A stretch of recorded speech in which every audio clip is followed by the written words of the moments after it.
bien acclamer pour le Seigneur. Vous arrêtez les applaudissements.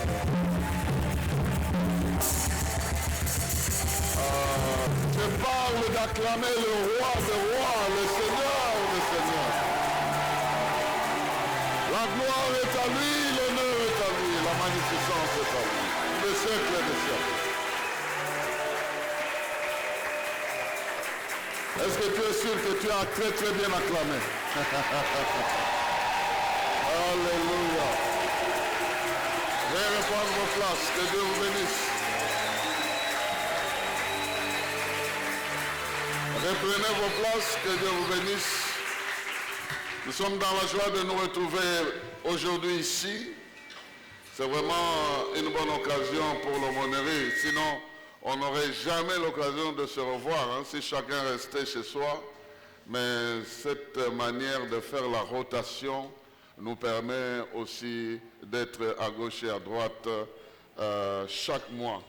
Je me réjouis d'être là ce matin pour parler du thème qui nous a été proposé, le thème de ce trimestre. Avec Dieu, nous ferons des exploits. Et si tu es d'accord avec moi, c'est que les exploits sont déjà inscrits dans le calendrier de Dieu de ta vie. Donc il y a des exploits qui sont déjà... Alors, je vais lire deux textes. Le premier, il est celui-là du psaume 60, verset 14, qui est déjà connu. On ne va pas le relire, mais il est écrit « Mais avec Dieu, nous ferons des exploits, car il écrasera tous nos ennemis. » Ça, c'est le premier texte. Et nous allons nous baser sur ça. Et aujourd'hui, notre sujet, c'est quelle est la part de Dieu dans les exploits et quelle est la part de l'homme dans ces exploits-là. Si avec Dieu, je ferai des exploits, notre sujet aujourd'hui, quelle est ma part? Si je dois faire ça avec Dieu, quelle est ma part dans les exploits? C'est au fait cet aspect que nous allons exploiter aujourd'hui avec ce premier texte-là. Le deuxième, il est un peu plus long, il est dans Exode chapitre 14. Nous allons lire celui-là. Exode chapitre 14, nous partirons du verset 5. Nous allons aller tout droit jusqu'au verset 21. De 5 à 21. Le texte est un peu long, mais c'est important, ça va nous aider à comprendre les enjeux de ce terme ici. Si la traversée de la mer à pied sec, si la traversée de la mer Rouge est un exploit, donc nous devons comprendre quels sont les rôles des uns et des autres et comment nous aussi aujourd'hui nous pouvons réaliser des exploits avec Dieu. Alors nous lisons ce texte de Exode chapitre 14 à partir du verset 5 jusqu'au verset 21. Je lis dans la Bible du Semeur. J'ai l'habitude de voir les gens se lever. Ailleurs, ils ne se lèvent pas. Ici, je ne sais pas. Donc moi, je suis adapté. Si on ne se lève pas, on reste assis. Si on se lève, j'attends que vous puissiez vous lever. Alors le texte dit ceci. On veut informer le Pharaon que le peuple d'Israël avait pris la fuite. Alors le Pharaon et ses hauts fonctionnaires changèrent d'avis à leur sujet et dirent « Qu'avons-nous fait là ? En laissant partir les Israélites, nous avons perdu notre main-d'œuvre. » Le Pharaon fit atteler son char et mobilisa ses troupes. Il choisit 600 de ses meilleurs chars qu'il fit suivre de tous les autres chars d'Égypte. Chacun d'eux était pourvu d'un équipage de 3 hommes. L'Éternel rendit obstiné le cœur du Pharaon, roi d'Égypte, de sorte qu'il se lança à la poursuite des Israélites qui étaient partis librement. Les Égyptiens les poursuivirent donc et les rattrapèrent alors qu'ils étaient campés au bord de la mer. Tous les attelages de Pharaon, ses hommes d'équipage, des chars et son armée, les atteignirent près de Pith-Harinot, en face de Baal-Tzephon. Le Pharaon s'était rapproché. En regardant au loin, les Israélites aperçurent les Égyptiens lancés à leurs troupes. Ils furent saisis d'une grande peur et poussèrent de grands cris vers l'Éternel. Puis ils se tournèrent contre Moïse et lui dirent, n'y avait-il pas assez de tombeaux en Égypte pour que tu nous amènes mourir dans le désert? Pourquoi as-tu voulu nous faire sortir d'Égypte? Nous ne te l'avions-nous pas dit lorsque nous étions encore là-bas? Laisse-nous tranquilles, nous voulons être esclaves des Égyptiens, car mieux vaut pour nous cela que de mourir au désert. Moïse leur répondit, n'ayez pas peur, tenez-vous là où vous êtes et regardez, vous verrez comment l'Éternel vous délivrera en ce jour. Ces Égyptiens que vous voyez aujourd'hui, vous ne les verrez plus jamais. L'Éternel combattra pour vous et vous, tenez-vous tranquille. L'Éternel dit à Moïse, pourquoi cries-tu vers moi? Ordonne aux Israélites de se mettre en route. Quant à toi, lève ton bâton, tends la main vers la mer, fends-la en deux, et les Israélites la traverseront à pied sec. De mon côté, je rendrai les Égyptiens obstinés pour qu'ils s'engagent derrière vous.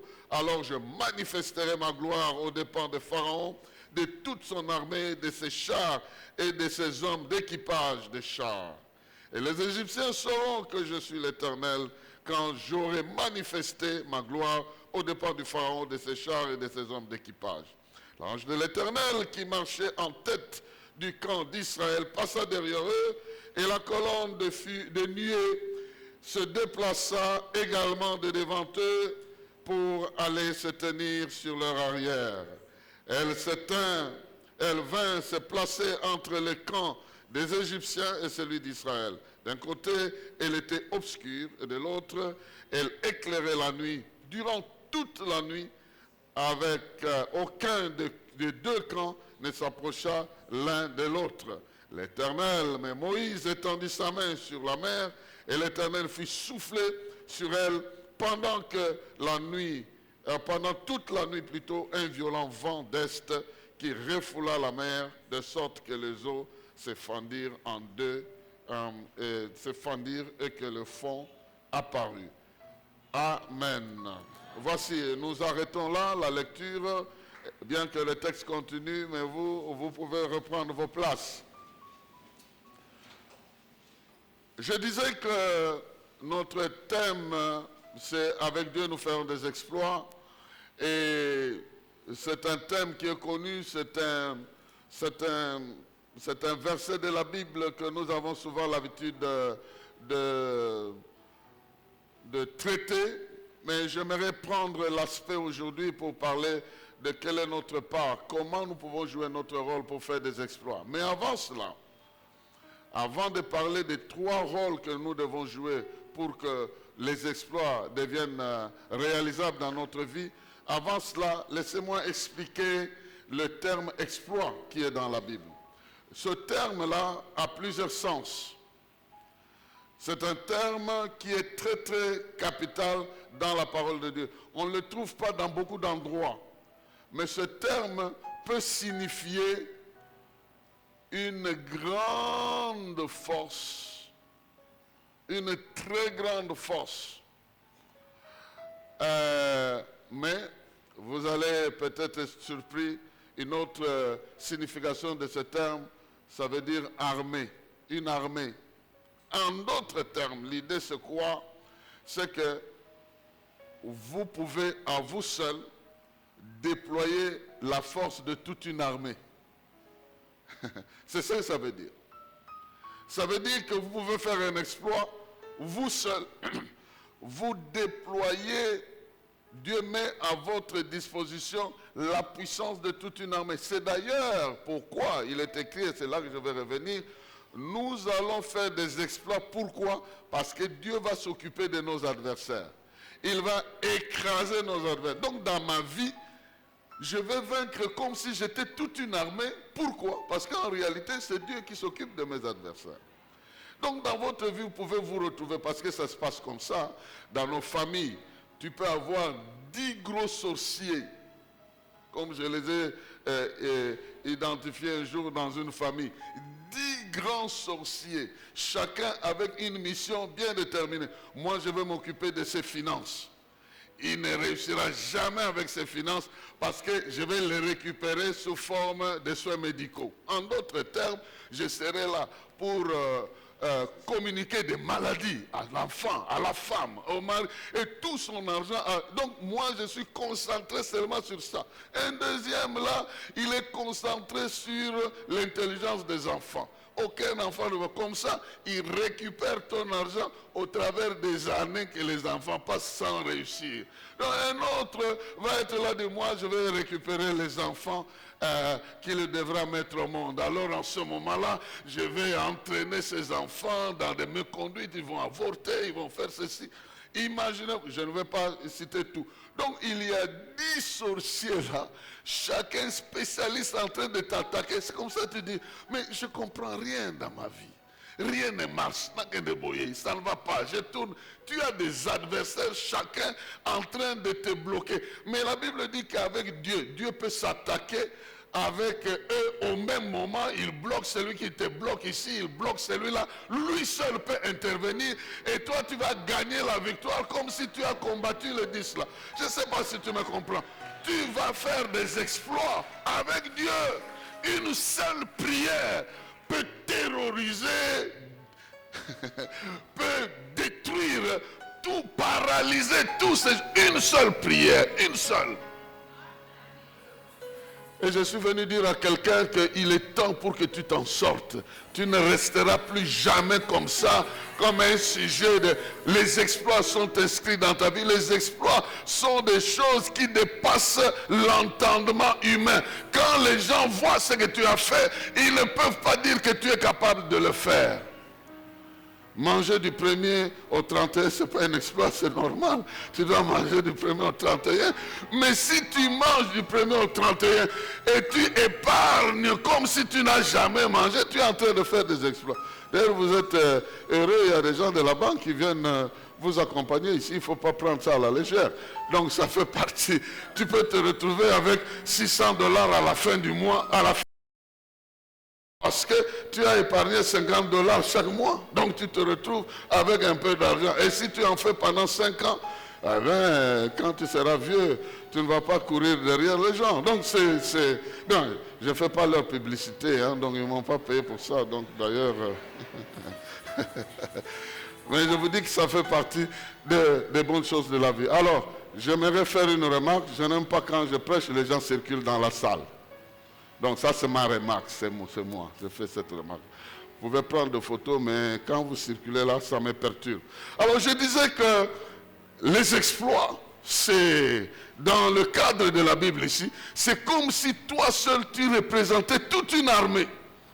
C'est comme si derrière toi, toute une armée pouvait intervenir. Donc la force et la puissance que tu déploies, c'est celle que déploierait toute une armée selon la taille de ton adversaire. Et tu es seul. Alors, quelle est notre part dans cette responsabilité? Je vais aller tout droit, sinon je vais dépasser le temps. Pour ceci, ça peut faire l'objet de tout un séminaire. Quelle est notre part? Dans le texte que nous sommes en train de lire ici, vous trouvez Dieu en train de parler à Moïse. Le verset 15, le verset 15, 16, oui, et le verset 17. Quand vous lisez ces 3 versets, le verset 15 dit, l'Éternel dit à Moïse, pourquoi tu cries vers moi? Ordonne aux Israélites de se mettre en route. Quant à toi, donc il lui donne la responsabilité. Quant à toi, lève ton bâton, tends la main vers la mer, fends-la en deux, et les Israélites la traverseront à pied. De mon côté, donc il donne les responsabilités. Voici ce que tu dois faire, mais moi aussi de mon côté, voici ce que je dois faire. De mon côté, je rendrai les Égyptiens obstinés. Donc je veux m'occuper des adversaires. Toi, occupe-toi de la solution. Moi, je vais m'occuper des adversaires. Est-ce que tu sais vraiment, avant de parler de ton rôle, que Dieu va très bien s'occuper de tes adversaires? Quand Dieu nous dit qu'il va faire des exploits, cela sous-entend que lui doit s'occuper de nos adversaires. Et dans ce texte que nous lisons, nous devons comprendre, ça aussi c'est un petit élément que j'ajoute, nous devons comprendre que dans notre vie, l'adversaire changera toujours d'avis vis-à-vis de nous, mais Dieu ne changera jamais d'avis, mais Dieu s'occupera plutôt de l'adversaire. L'adversaire changera d'avis. Non, Tozaki n'est bien. D'ailleurs, on a parlé. D'ailleurs, c'est même lui qui m'a demandé amène la lettre de la dot. Mais quand je suis passé, il a changé d'avis. Vous n'avez pas lu ici. Quand les Israélites sont partis, les Égyptiens se sont dit, mais qu'est-ce qu'on a fait là? Et on les a laissés. La Bible dit, ils changèrent d'avis. L'ennemi changera toujours d'avis. Même si vous venez de parler, quelqu'un qui ne t'aime pas, il changera toujours d'avis. Quelqu'un qui te hait changera, même si vous parlez bien, vous mangez, dès que tu parles, il changera d'avis. Mais Dieu ne changera jamais d'avis. Dieu va s'occuper de la personne. Vous avez, quand la Bible dit ici que Dieu dans sa part, il s'occupe des adversaires, il change de position, mais il ne change pas d'avis. C'est-à-dire que la Bible dit, le peuple d'Israël a vu Dieu qui est passé derrière eux. Dieu était devant pour le conduire. Mais quand le combat est arrivé, la Bible dit que la colonne de nuée qui le conduisait est passée derrière eux pour s'occuper des adversaires. Vous voyez, des fois tu ne vois pas Dieu, hein, parce qu'il est derrière toi. Quand tu vas sur un chemin, ah non, je voyais Dieu. Quand j'ai pris ici, je vois l'intervention de Dieu. J'ai pris là, je vois l'intervention de Dieu. Maintenant j'ai pris, je ne le vois pas. C'est qu'il est passé derrière. Il est en train de s'occuper de ceux qui te menacent là. Même si tu ne le vois pas devant, il est derrière. Il est en action. Donc, je ne parle pas du rôle de Dieu aujourd'hui. J'aimerais insister, mais je souligne ça pour dire, Dieu peut changer de position, il ne changera pas d'avis. Tu ne le vois plus devant. S'il n'est pas devant, c'est qu'il s'occupe de ceux qui sont derrière en train de te créer des problèmes. Tu ne le vois pas dans tes prières, il est en train de menacer ces sorciers à gauche là. Il est occupé là, mais toi, il veut que tu fasses aussi ta part. Alors, quelle est cette part-là? Premièrement, la Bible nous apprend de dépendre totalement de Dieu. C'est la dépendance totale à Dieu, à sa parole, à sa révélation. Si nous voulons faire des exploits avec Dieu, nous devons dépendre totalement de lui, c'est-à-dire de ses instructions, de sa révélation, de sa parole. Ce qu'il nous demande de faire, c'est ce que nous devons faire. Nous devons dépendre de ses instructions particulières. Souvent, nous ne faisons pas des exploits parce que nous croyons que oui, Dieu va tout faire, nous on s'assoit. Parce qu'on prend un peu mal le verset qui dit « Gardez silence, l'Éternel combattra pour vous ». Oui, mais il y a des actions que Moïse devait faire. Le peuple devait garder silence, mais Moïse ne devait pas garder silence. Il devait dépendre totalement de Dieu et il devait obéir totalement à ce que Dieu lui disait, même si ça ne faisait pas de sens en lui. Tous ceux qui ont fait des exploits ont obéi à une parole particulière que Dieu leur a donnée pour la circonstance, parce que Dieu s'occupait de l'aspect d'adversité. Ici, la Bible dit, le peuple a crié, mais Moïse aussi a crié. Le peuple a crié. Quand il a vu l'ennemi, le peuple a crié, et puis, comme c'était le peuple, ils sont allés chez Moïse. Il dit, qu'est-ce que tu nous as fait? Mais la Bible dit, Moïse aussi a crié à Dieu. Mais lui ne pouvait pas aller chez quelqu'un d'autre. Il a crié, Dieu lui dit, mais pourquoi tu cries vers moi? Pourquoi tu cries? Le peuple a crié vers moi, il est venu te menacer. Toi aussi tu cries vers... Non, ici il n'y a pas de cri à faire. Tu dois ouvrir l'oreille pour savoir quelle est l'instruction que je te donne. Ta part n'est pas de commencer à crier, mais de poser des actes qui reflètent l'obéissance à la parole que je te donne. Parce que la parole que Dieu nous donne possède tout le pouvoir qu'il faut. Le pouvoir que nous allons déployer dans notre vie, c'est un pouvoir qui vient droit, qui est contenu dans la parole que Dieu nous a donnée. Vous voyez un paralytique de 38 ans. Quand Jésus arrive devant le paralytique, il lui donne la parole. Il lui dit, lève-toi, prends ton lit et marche. Il est en train de dire à un paralytique. Il pouvait aller, le toucher et le faire sortir. Mais lui donne la, parce que dans cette parole-là, quand tu la reçois et que tu l'appliques, elle possède en elle-même le pouvoir de te faire arriver là où Dieu veut que tu arrives. La parole de Dieu possède en elle-même le pouvoir qu'il faut. Donc, quand Dieu dit à Moïse, pourquoi tu cries? Pose un acte, pose l'acte, obéis à ce que je suis en train de te dire. Suis exactement ce que je suis en train de dire. Souvent, nous ne faisons pas d'exploit parce que nous ne cherchons pas la parole de Dieu. Parce que nous ne voulons pas connaître quelles sont ces instructions particulières devant ce cas ici. Qu'est-ce qu'il me dit? La foi vient de ce qu'on entend. Mais si tu n'as rien entendu, tu n'auras rien. Voilà pourquoi il faut chercher Dieu par rapport à une situation. Au lieu d'aller crier simplement vers lui, cherche à comprendre qu'est-ce qu'il veut que tu fasses pour la situation. Si Gédéon a fait des exploits, c'est parce que Dieu lui a parlé. Dieu lui a dit, tu es vaillant héros. Il dit, non, mais c'est pas possible. Vaillant héros avec un CV vide d'un fouillard. Non, tu es vaillant héros parce que je le déclare. Et puis voici ce que tu vas faire. Il lui a démontré, c'est même dans la situation, il devait collectionner, faire appel à l'armée. Dieu a diminué le nombre, diminué, jusqu'au petit nombre. Pourquoi? Parce qu'il a dit à Gédéon, les Amalécites que tu vois ici, tu vas les battre comme un seul homme. En d'autres termes, le terme Amalécite veut dire multitude. La multitude d'Amalécites, c'était une armée. Vous le combattez ici, vous croyez que vous avez fini. Dès que vous tournez là-bas, vous voyez une autre foule semblable. Vous combattez celle-ci, vous allez tourner. C'est comme des fourmis. Et Dieu dit, tous ces ennemis-là ici, je vais les réduire en un.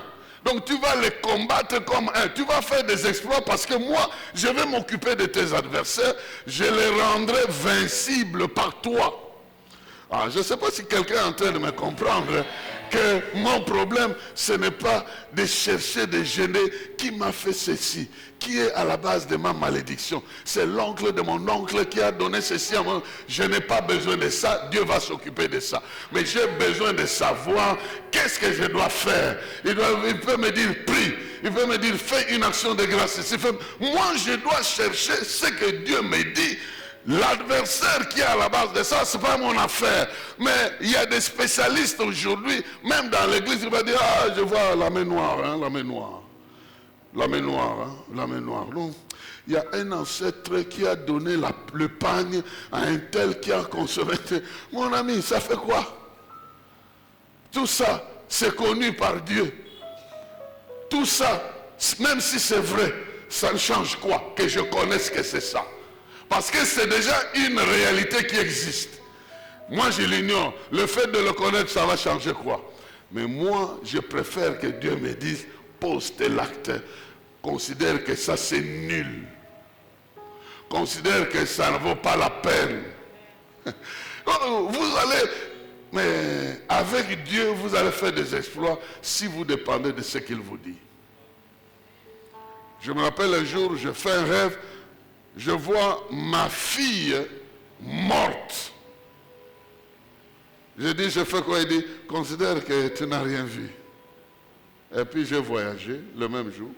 Et puis je suis rentré. Qu'est-ce que ça veut dire? Ça veut dire que quand tu es devant l'épreuve, ne cherche pas à ce que l'épreuve t'éprouve, à ce que l'épreuve t'effraie. Cherche qu'est-ce que Dieu veut que je fasse devant cette épreuve. Ça, c'est la première recherche. Invoque-moi et je ferai quoi? Je te répondrai, je t'annoncerai des choses cachées que tu ne connaissais pas. Ces choses-là, c'est par rapport à ta victoire que tu dois avoir. Donc nous devons savoir que devant une épreuve, je ne veux pas d'abord crier en désordre. Je dois tout faire pour que Dieu me révèle. Même s'il n'arrive pas à me révéler, je peux associer quelqu'un d'autre. Je dois connaître qu'est-ce que Dieu veut, qu'est-ce que je dois faire devant cette situation. Aussi longtemps que je n'ai pas encore cette révélation, eh bien, je dois toujours continuer à la chercher jusqu'à ce que je vais la voir. Parce que c'est ça la première étape des exploits. Il peut te dire, comme il est écrit, ne vous inquiétez de rien, mais en toute chose, faites quoi? Faites connaître vos besoins à Dieu par des prières et des supplications, et la paix de Dieu qui dépasse toute intelligence gardera vos cœurs et vos pensées en Jésus-Christ. Ça, c'est une première étape parce que tu les cherches. Il peut te dire, garde ton calme, il n'y aura rien. Il n'y a rien qui va arriver, rien va se passer. Tu es déjà sur le chemin des exploits. Et il dit à Moïse, il lui a dit, prends le bâton que tu as, lève le bâton, pointe le bâton devant la mer. Effectivement, c'était son signe, c'était le symbole de son autorité. Moïse avait le bâton, Josué avait l'arche. Il a traversé le fleuve avec l'arche. Ces gens-là avaient des symboles d'autorité. Élisée et Élie, ils avaient la veste, ils ont frappé, la mer s'est ouverte, ils avaient des symboles. Mais nous, à notre époque, nous sommes à l'époque de la parole faite chair. La parole qui est venue, il n'a pas besoin de frapper pour que l'eau se sépare. Il peut marcher sur l'eau. Vous comprenez? Lui n'a pas un bâton pour séparer l'eau. Il marche sur l'eau. Et il peut aussi te demander de faire comme lui, de marcher, même si je n'ai pas un bâton, je n'ai pas l'arche, mais c'est lui en qui je crois. Dès qu'il me donne un ordre, je fais les exploits en obéissant à ce qu'il me demande de faire. Bien-aimé, Pierre connaissait ça. Il a dit à Jésus, si ce n'est pas un fantôme, si c'est toi, ordonne. Envoie-moi ta parole, parce que je ne peux pas faire des exploits en dehors de ça. À qui d'autre irions-nous? Toi, tu as des paroles de vie éternelle. Donne-moi cette parole. Jésus lui dit, viens. Lui aussi sort. Il marche sur... On n'a jamais entendu un homme faire ça, parce que Dieu n'a pas donné le mandat à tous les hommes. Seulement, celui à qui il a dit, viens. Comme il lui a donné cette parole, il est sorti, il aussi, il a marché sur l'eau. Donc, Dieu peut te faire marcher sur les adversaires. Il nous a donné, vous marcherez sur les serpents, sur toute la puissance de l'ennemi, et rien ne pourra vous faire du tort. Cherchons Dieu, ne crions pas en désordre. Et d'ailleurs, certains d'entre nous, au lieu de chercher Dieu, on va les critiquer. Ah, je ne sais pas, qu'est-ce que Dieu me veut ce jour ici. Des fois même, on va les critiquer avec des païens, ceux qui ne croient pas. On va dire, ce jour, je ne veux même plus à l'église parce que rien ne marche. J'ai fait ceci, ça ne marche pas. J'ai fait cela. Mais tu as fait ce que tu as fait sur l'ordre de qui? Tu as fait tout ce que tu as fait. Tu as reçu quelle parole pour faire ça? Il y a même une sœur qui est venue me voir dans mon bureau et dit, en tout cas, Nicolas, rien ne marche. Dans ma vie, ça ne marche pas. J'ai dit, alors comment tu es arrivé ici? On a dit, Moutoura, ça marche, donc tu es arrivé jusqu'ici. Si tu es arrivé jusque chez moi, c'est qu'il y a quelque chose qui marche. Donc ne t'exclus pas. La première chose, cherche Dieu. Quelle est sa volonté? Peut-être qu'il veut te faire passer par une preuve. Il va te dire, c'est Dieu lui-même, ne craignez rien, parce que le diable va vous éprouver. Ne craignez pas. Parce que Dieu, il est celui qui peut prendre les choses viles du monde pour confondre les choses. Il te prend de là où tu es, il va te faire des exploits. Mais quand il va te faire des exploits, il te prend dans ta faiblesse. Dieu n'a jamais enlevé le pouvoir de ceux qui sont déjà élevés. Il n'est pas dit que Dieu prend les choses viles du monde, il enlève la grandeur de ceux qui sont grands. Non, il te prend, il va t'amener là-bas, là où il y a les autres. Il va te faire, mais cherche sa volonté. Cherche à connaître qu'est-ce qu'il veut. Il y a une volonté spécifique pour chaque problème spécifique.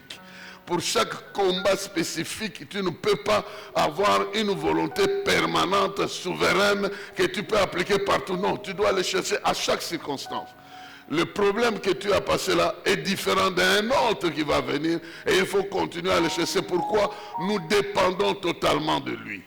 Voilà, donc les hommes d'Israël, ils dépendaient de Moïse. Et Moïse dépendait de Dieu. Il y a des gens dans leur vie, aussi longtemps que tu es là, ils ne feront pas d'efforts pour aller prier.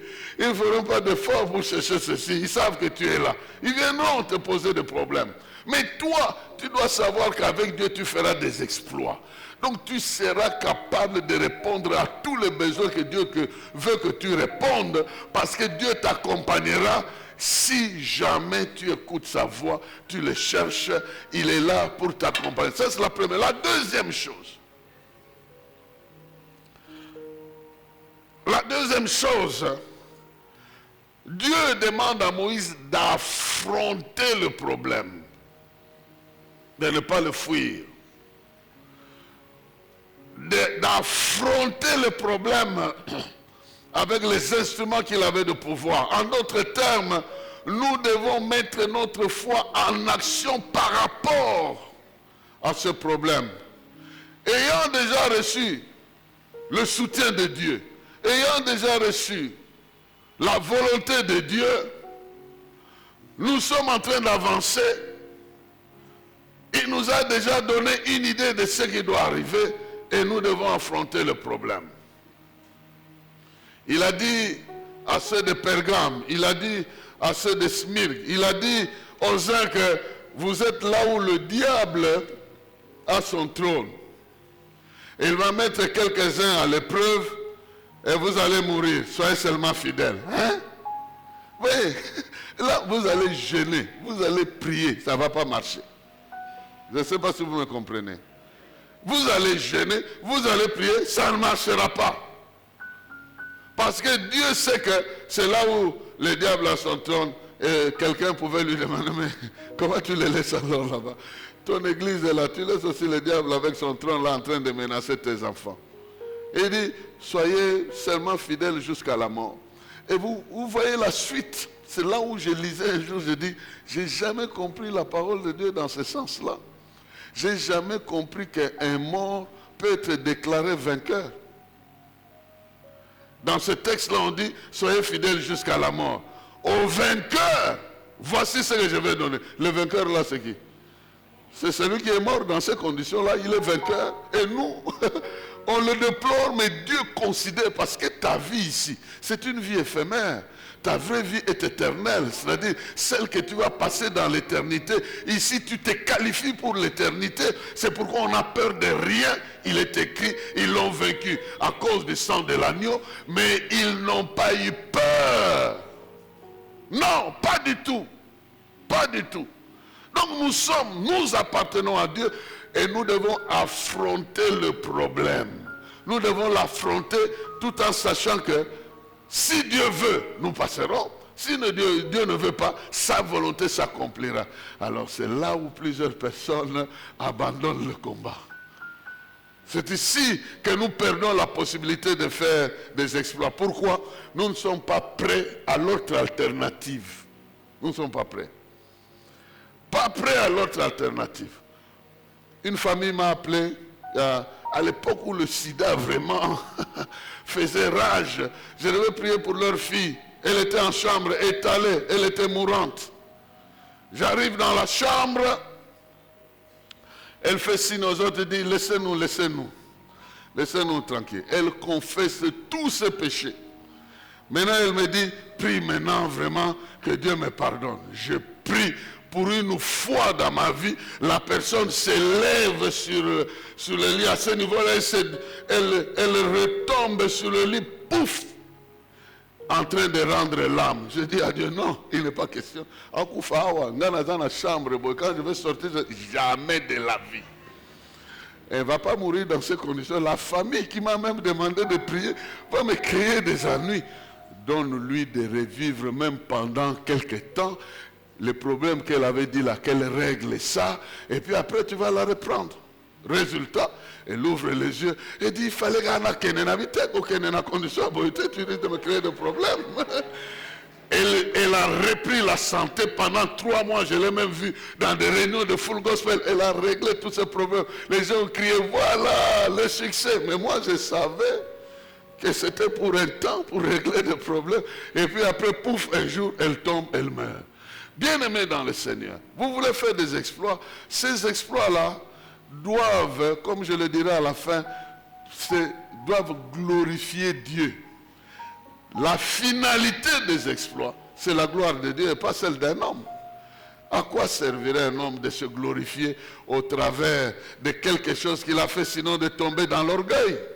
Mais si c'est Dieu qui est derrière, c'est lui qui finira par tirer la gloire. Donc, nous devons affronter les problèmes, quoi qu'il nous coûte, pour démontrer que pour Dieu, nous sommes prêts à tout.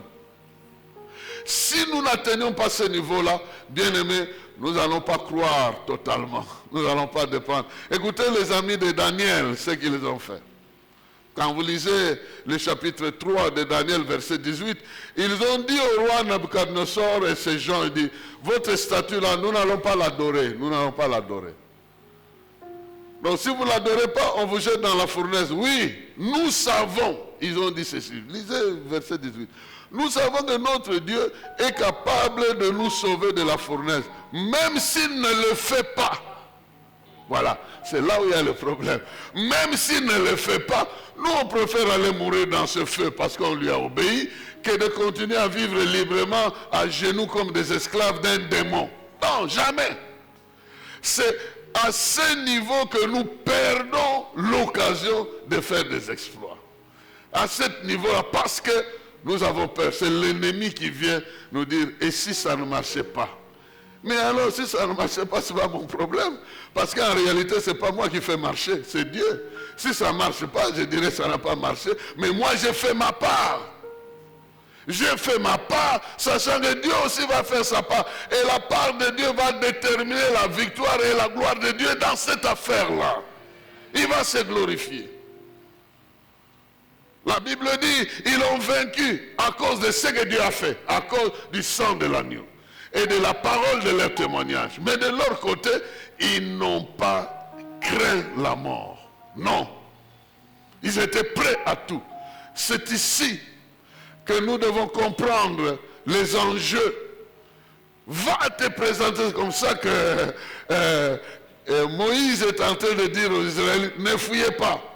Parce qu'il pouvait dire, commencez à fuir. Non, restez en place. Peut-être c'est nous qui ne comprenons pas. La mer Rouge est ouverte. Eux, ils sont, derrière eux, il y a les Israélites. Ils sont en train de traverser. Ils disent non, voyez la délivrance de Dieu. Bon, nous avons vu la délivrance. On fait quoi? Nous entrons dans la mer, nous sommes à pied, nous avons des enfants. La mer, il faut faire toute la nuit des marches. C'est une très grande distance. Les Égyptiens là, ils sont sur des chars. Chaque char est chargé de 3. Il y en a au moins 600 de qualifiés. Multiplié par 3, il y a 1800 qui peuvent nous atteindre avec des flèches et nous éliminer avec des enfants.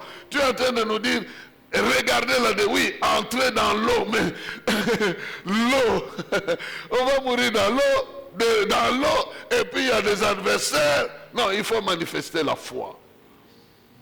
Il faut avoir une foi qui dit, si ce n'est pas Dieu, c'est personne d'autre. Je dois lui obéir. S'il veut, il le fera. S'il ne veut pas, mais moi j'ai déjà décidé. Et c'est cette décision que Dieu cherche. La décision et la détermination que je ne vais pas changer d'avis. Je vais rester en croyant et en obéissant à Dieu.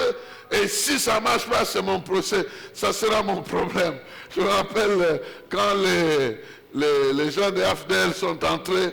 Ils sont entrés chez nous, je donne toujours ce témoignage. Plusieurs, ils étaient à 10 environ avec des armes. Fongola, son esprit a bien. Fongola, l'esprit a bien. Je dis, bon, l'esprit a bien. J'ai ouvert, ils sont entrés. Les uns sont allés dans la cuisine. D'autres sont allés dans les chambres. Ils ont pris des biens, tout ça. Il y avait un véhicule dehors. Donne la clé du véhicule, donne la clé. Mon chauffeur, il est même dans la salle ici. Je le regarde. Il me signale, il dit la clé, elle est là-bas. Je veux aller prendre la clé. L'esprit me dit, tu ne donnes pas la clé. Hein? Ok. Ok, je donne pas la clé. Je dis non, je peux pas. Ils ont pris mon fils d'une année, ils l'ont jeté par terre, crac, crac, donne la clé ou bien on tire. Je vais aller, l'esprit me dit ne donne pas. Je dis en tout cas tu blagues, hein, ça c'est mon fils. Hein.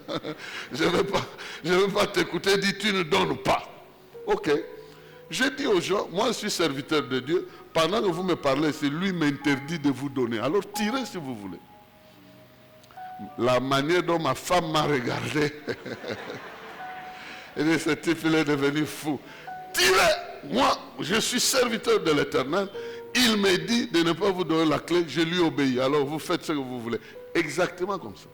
Le premier qui est resté avec l'âme dit, moi je suis fils d'un pasteur, je ne peux pas faire ça à un pasteur. Hein? Il me dit, moi je suis choriste, je ne peux pas faire ça à un homme de Dieu. Tous, les uns après les autres, ils sont sortis.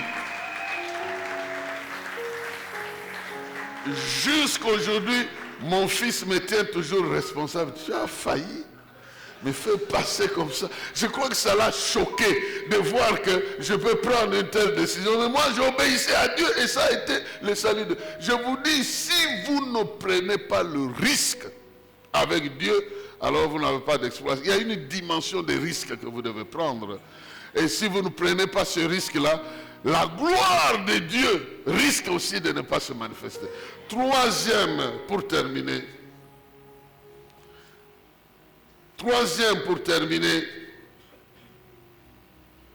c'est le fait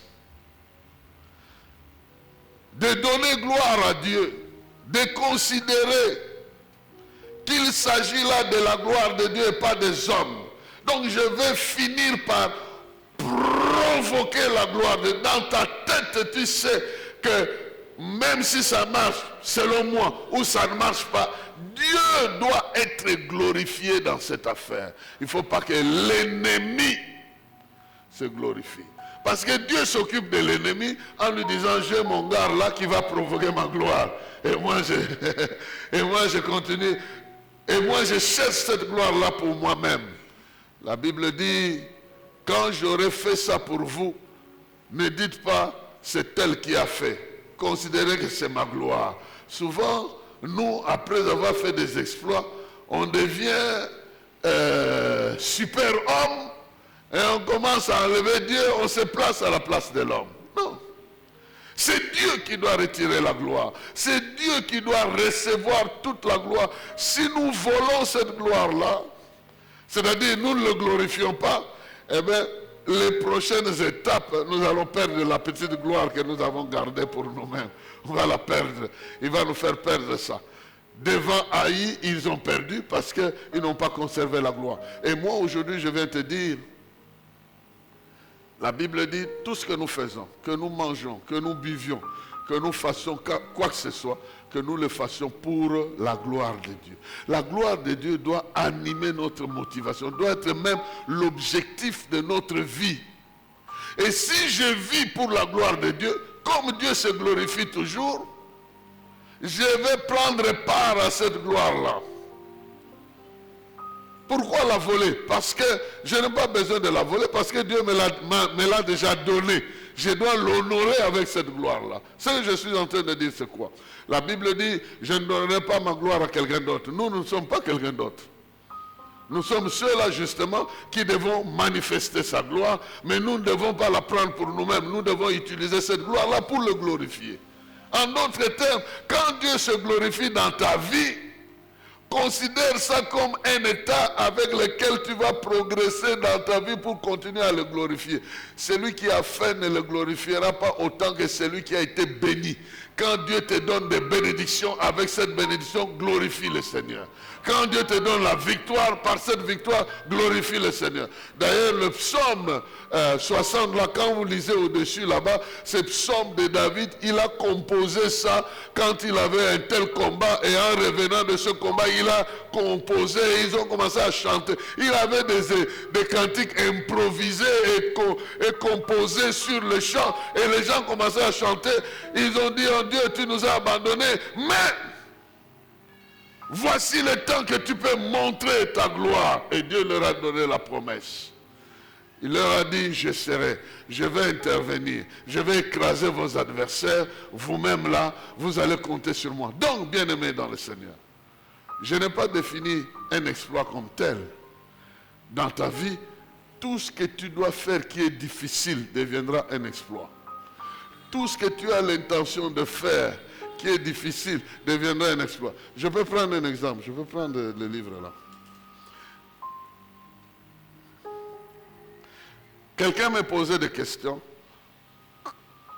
Comment tu peux écrire 4 livres? 4 livres en une année. Ça, c'est sur la communication organisationnelle, la gestion des entreprises, la gestion du personnel, les théories de leadership. Quelqu'un a pris ce livre, il a comparé ça avec un autre livre au Canada. Ce livre-là a été écrit par 20 auteurs. Ici, moi, j'ai écrit seul. Donc, comment vous voulez qu'avec Dieu, vous ne fassiez pas des choses extraordinaires? Il faut que vous compreniez qu'avec Dieu, il vous donnera l'intelligence qu'il faut pour réaliser. Mais ça, ce n'est pas ma gloire, c'est la gloire de l'on dira, ah, ce type-là, c'est un serviteur de Dieu qui est arrivé à le faire. S'il peut arriver à le faire, c'est que quiconque sert Dieu, Dieu peut s'en servir pour se manifester. Est-ce que tu ne veux pas donner à Dieu l'occasion qu'il fasse de toi l'échantillon de sa gloire? Tu ne veux pas devenir l'échantillon de la gloire de Dieu. Or, l'échantillon, on ne l'enlève pas. Hein. L'échantillon, on ne vend pas ça. Hein. Donc, tu vas rester là comme preuve dans ta famille que si tu cimes là-bas, tu auras des problèmes parce que Dieu va lui-même intervenir. Tu deviens populaire même dans tes prières. Donc, ils savent que si tu pries pour un problème, des choses vont changer dans cet endroit. Donc, tu deviens déjà une cible de la gloire de Dieu. Je suis venu dire à quelqu'un, quel que soit ce qui t'est arrivé, Dieu peut te transformer comme cible de sa gloire, comme instrument de sa gloire. Tu peux faire mieux au-delà de ce que les gens peuvent penser parce que Dieu est avec toi. Parce que Dieu peut entrer dans la formule de ta vie et changer les conditions de ta vie. Seulement, cherche ces instructions. Vous avez déjà vu une veuve qui devient une grande commerçante de l'huile qui ne se produit dans aucune usine. Je ne sais pas si vous avez déjà entendu ça. Une veuve qui devient commerçante d'une huile sans usine de production. Vous avez déjà vu ça où? C'est ça l'exploit, une veuve. Il va chez Élisée, mon mari, il a laissé des dettes. Qu'est-ce que tu as là? Un flacon d'huile. Et comme on a une usine, cherche des conteneurs, tu verses. Et Tony, quelle production! Et il dit, tu vas payer la dette. Et avec le reste, tu vivras avec tes enfants. C'est-à-dire, cet argent n'a pas seulement résolu la dette, mais l'argent l'a accompagné toute sa vie jusqu'à ce que les enfants n'en avaient plus besoin. Quelle usine! Que mon Dieu pourvoira à tous tes besoins selon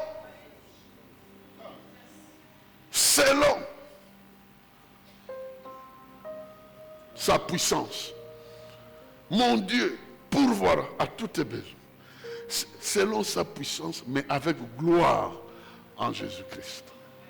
Et c'est ici que je vais m'arrêter pour dire, Dieu nous a déjà donné son Fils, qui est l'objet de la gloire. Avec son Fils, nous ferons des exploits.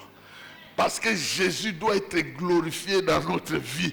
Ça ne peut pas être différent. Parce que Jésus est dans ta vie, tu dois être glorifié. Je termine par une image qui me vient souvent à l'esprit. Je pose la question. Quand Jésus était glorifié pour la première fois, ce sont les anges qui ont chanté. Les anges ont chanté.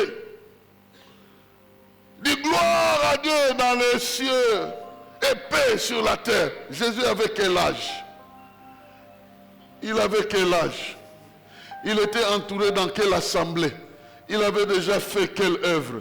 Rien. Il était bébé dans la crèche. Imaginez-vous. Un bébé dans la crèche avec père et mère, provoque. Il n'a encore rien fait.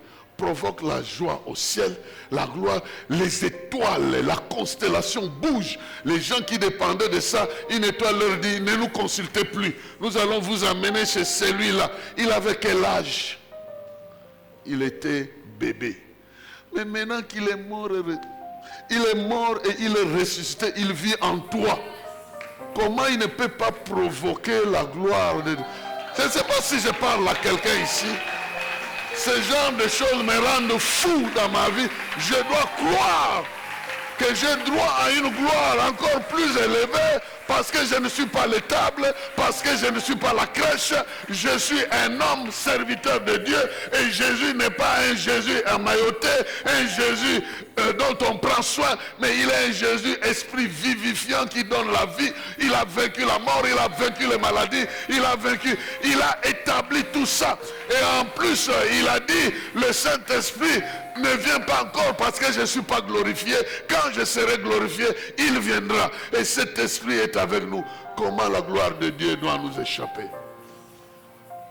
Je suis venu attaquer cette pauvreté-là. Elle ne doit plus t'accompagner. Elle n'est pas la compagne de ta vie. Quelle que soit son origine, Dieu peut traiter les raisons et il te donne les instructions. Commence à poser tel acte. Commence à faire ceci. Commence à épargner là-bas. Commence à vendre ceci. Commence. Et dans toutes ces instructions, demain, on trouve que tu es quelqu'un qui a changé de position. J'ai une université aujourd'hui. Je n'ai pas commencé avec $10. Non, je n'avais rien. Il m'a dit, je ne t'ai pas demandé de créer une église. Croyez-moi, je l'aurais fait dans la ville ici. J'aurais aussi commencé toute une église. Je quitte l'aumônerie. Vous croyez que je n'allais pas avancer? J'allais avancer, mais ce n'est pas l'instruction de Dieu. Toi, fais ceci et je te suivrai là-bas. Je te bénirai. Aujourd'hui, on parle, non, Leadership Academia, University, de tout ça. Ça a commencé par une instruction à laquelle j'ai obéi et dans la direction. Donc, je ne vous donne pas de théorie. Je vous dis, cherchez Dieu. Obéissez. Prenez le risque. Tout ce que ça peut vous prendre comme risque. Et Dieu va s'occuper de vous. Il va toujours vous accompagner. Un dernier exemple avant de prier m'arrive. Il y avait une sœur à qui j'ai demandé de quitter le travail. C'est pas facile. Hein? Parce que son chef l'a enfermé dans le bureau. Non, je dois avoir des rapports avec toi aujourd'hui, le lendemain. Et puis elle vient me dire, il me reste là. J'ai échappé. Il me reste là. J'ai fait 20 ans, pas de mari, pas de quoi que ce soit, aucun frère. Il me reste là. Si Dieu n'intervient pas, il me reste comme ça là. Il m'a proposé ceci, cela. Je lui ai dit, il te paye combien? Autant. Je lui ai dit, quitte ce boulot-là. J'ai dit à ma femme, à partir de tel mois, elle va commencer à venir chez toi pour toucher cet argent-là. Quitte ce boulot-là.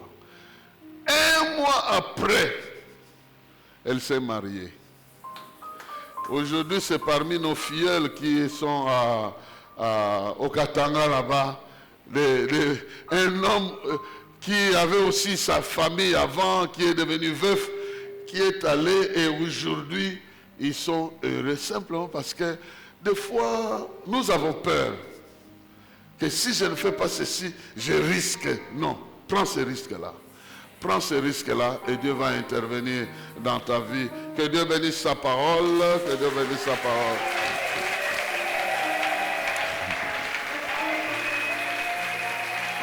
Nous allons tenir debout. Tu vas prier le Seigneur. Guide-moi sur le chemin de ma victoire. Sur le chemin de ma liberté. Sur le chemin de ma bénédiction. Souvent, il te donne des instructions, mais tu arrives quelque part et dis... Ça, si j'abandonne, je crois que ça ne marchera pas. Comme cette sœur qui est venue, je l'ai gagnée sur la rue, une vraie prostituée. Je l'ai vue un jour, dans la nuit, j'ai passé, je me suis arrêté, j'ai dit, Dieu peut changer ta vie. Elle a quitté, elle a commencé à venir à l'église. 3 mois après, elle vient me dire, Yo yebisanga ke nzoto na ngai eza temple ya molimo. Yebisa Yesu. Soki asungi ngai te temple nazokende koteka yango. Naye yebisa yo nazokende koteka. Yo kutaki ngai nazoteka na ngai. Nazozwa soin ya bana. Yebisa ye temple nazokende koteka. Ces jours-là, moi je ne pouvais pas prier. Qu'est-ce que tu peux faire? Oh non, avec $500 ça peut changer. Je me concentre. Seigneur, j'appelle qui? Tel. J'appelle. Pam, tel. Tu es là, dit, j'ai besoin de $500. Papa, tu es où? Je suis à l'église. Il vient avec $500. Mets la main sur cette fille-là. Donne $500. J'ai pris. Toi, tu seras béni pour avoir donné. Toi, tu seras béni parce que c'est ça la voie de ta bénédiction. Aujourd'hui, libre, je l'ai même vu une fois dans nos réunions. Les enfants ont grandi et puis elles ne s'occupent pas. Donc, Dieu peut prendre le risque avec toi. Cherche-le. Cherche-le. Je veux qu'on cesse d'accuser Dieu qui n'a rien fait. Dieu est capable de faire. C'est nous qui ne savons pas par où on doit passer. Élève ta voix et commence à prier le Seigneur.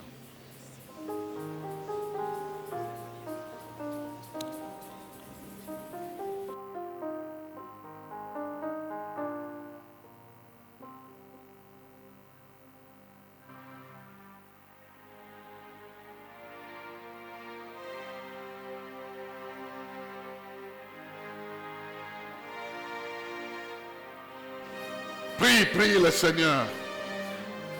Il doit te guider à prendre une attitude déterminée dans ta vie. Il y a des échecs qui te viennent parce que tu as peur. Au lieu de suivre la volonté de Dieu, tu as plutôt peur, tu laisses tomber et le mal devient pire. Père de gloire, je te prie dans le nom de Jésus-Christ, notre Seigneur et Sauveur. Regarde mon frère, regarde ma soeur. Tu as des exploits. Il est écrit, je connais les projets que j'ai formés sur vous. Projets de bonheur et non de malheur pour vous donner un avenir fait d'espérance. Mais comment notre avenir semble ne pas avoir de l'espérance? Parce que nous t'avons abandonné. Parce que quelquefois là, notre foi n'est pas sincère. Elle n'est pas déterminée à prendre le risque. Aide tes enfants à affronter les dangers avec toi. Le miracle est derrière le mur du risque. Dès qu'on franchit le mur du risque, on attrape l'exploit. On veut te glorifier parce que tu nous as bénis. On veut te glorifier parce que tu nous as mariés. On veut te glorifier parce que tu nous as donné des enfants. On veut te glorifier parce que tu nous as donné un bon travail. On veut te glorifier parce que nous sommes en bonne santé. On veut te glorifier parce que notre vie prospère. On veut te glorifier pour les exploits que tu fais dans notre vie et parce que tu te glorifies dans notre vie. Libère ta puissance. Que ta gloire, Seigneur, nous accompagne. Que celui qui a été éprouvé te voie dans son épreuve. Et voit que malgré sa situation, tu peux te glorifier. Tu peux te glorifier en donnant du pain. Tu peux te glorifier en donnant le travail. Tu peux te glorifier en faisant des millionnaires, des milliardaires. Tu peux te glorifier en donnant des enfants à ceux qui n'en ont pas. Tu peux te glorifier, Seigneur,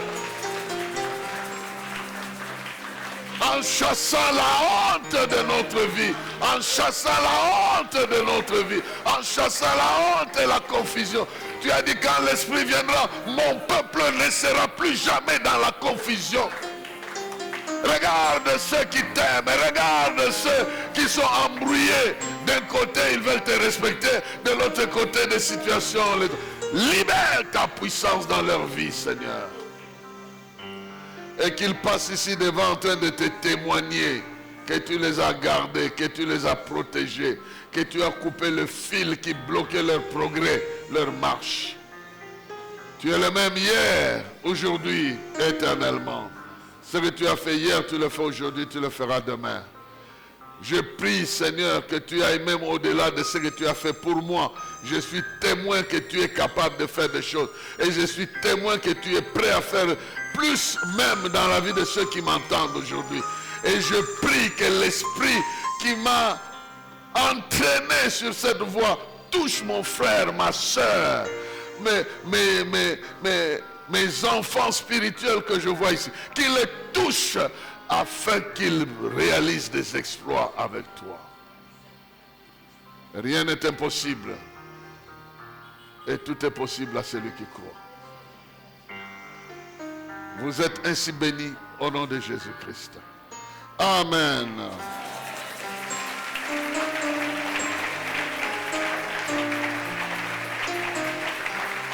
Bien, je suis chargé de prendre les offrandes, les dîmes. Vous les apportez ici. Les dîmes.